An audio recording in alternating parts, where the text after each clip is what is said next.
ఇచ్చేసాను లేదు సెల్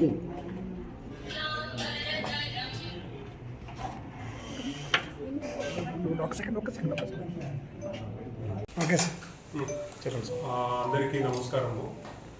ఈ గ్రామ పంచాయతీలో జూనియర్ అసిస్టెంట్గా పనిచేస్తున్న ఇసుకపట్ల హర్షవీణ అనే ఆమె నేషనల్ కమిషన్ ఫర్ ఎస్సీలో ఒక పిటిషన్ పెట్టుకోవడం జరిగింది. నా మీద దౌర్జన్యం జరిగింది అనేసి ఒక పిటిషన్ పెట్టుకోవడం జరిగింది. ఆ పిటిషన్ విచారణ భాగంగా ఒక నోటీస్ ఆమెకి ఇవ్వడం జరిగింది, వచ్చి ఇక్కడ ఎంక్వైరీ అటెండ్ అవ్వండి అనేసి. సో దాని భాగంగా ఆమె ఇక్కడ అటెండ్ అవ్వడం జరిగింది, ఎంక్వైరీ అటెండ్ అవ్వడం జరిగింది. ఎంక్వైరీ నడుస్తూ ఉంది.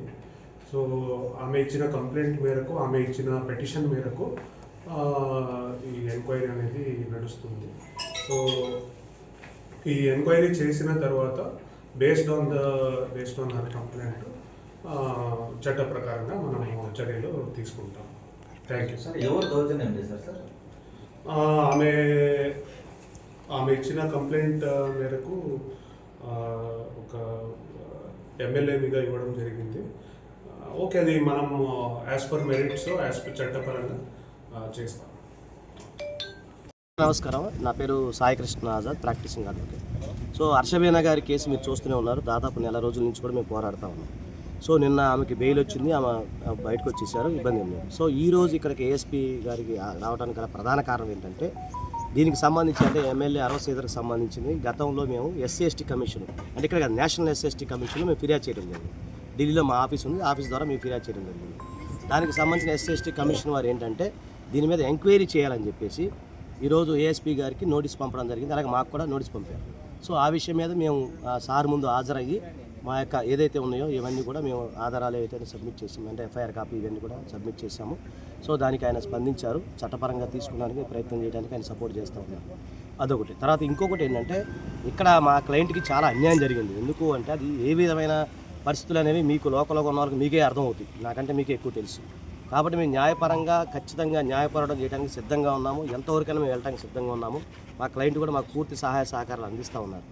సో అతి ముఖ్యమైనది ఏంటంటే 318 అంటే జనరల్గా చీటింగ్ కేసు, మేము పెట్టిన కంప్లైంట్లో చీటింగ్ కేసు పెట్టి చేతులు దులుపుకున్నారు. అసలు జరిగింది అది కాదు. ఏంటి 69 BNS పెళ్లి చేసుకున్నా అని చెప్పి ఒక మహిళను మోసం చేయడం కానీ, సో ఆ మహిళ పైన పలుమార్లు అత్యాచారం చేయడం కానీ ఇవన్నీ కూడా వచ్చినాయి. ఇవన్నీ పరిగణలో తీసుకోకుండా వాళ్ళ యొక్క పొలిటికల్ ఇన్ఫ్లుయెన్స్ ఉపయోగించి జస్ట్ ఏదో ఒక చిన్న సెక్షన్స్ పెట్టేసి చేతులు దులుపుకున్నారు. అలాగే మా క్లయింట్ కూడా ఏమీ చేయనప్పటికి కూడా ఒక కామన్ మ్యాన్ ఆమె ఎక్స్టార్షన్ చేసిందని చెప్పి 10 years నేరాలకు సంబంధించి ఆమె మీద ఎఫ్ఐఆర్ నమోదు చేయడం జరిగింది. సో ఇవన్నీ కూడా మాకు తెలియదు, ఆమెకు కూడా ఫస్ట్ తెలియదు. నన్ను అప్రోచ్ అయినప్పుడు ఆమెకు తెలియదు.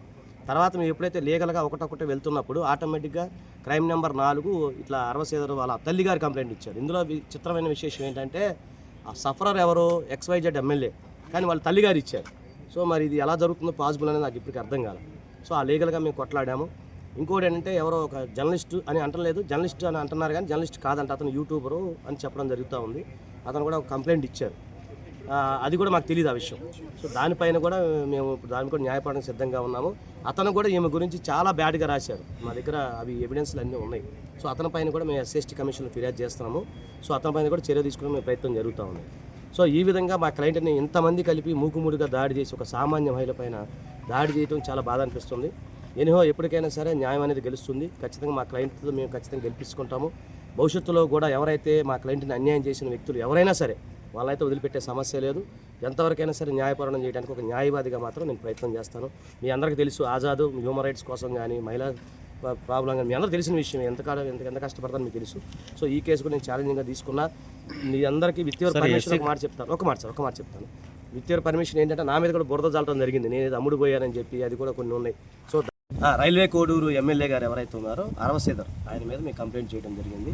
అతను మా యొక్క క్లయింట్ ఎవరైతే ఉన్నారో ఆమె పైన పలుమార్లు అత్యాచారం చేయడం కానీ అలాగే పెళ్లి చేసుకున్న మోసం చేయడం కానీ సో ఆమె అబార్షన్ పదం అని కూడా అబార్టెడ్ అంటే టాబ్లెట్ రూపంలో చేయడం కానీ అలాగే ఆమె దగ్గర కొంత డబ్బులు తీసుకున్నారని కూడా ఎవిడెన్స్ ఉంది మా దగ్గర. ఇవన్నీ కూడా అంటే మా క్లయింట్ ఆయన ఎక్స్టార్షన్ చేశాడు, పెళ్లి చేసుకుంటాను మోసం చేశాడు, ఆమె పైన పలుమార్లు అత్యాచారాలు చేశాను పిటిషన్ మేము కంప్లైంట్ చేయడం జరిగింది.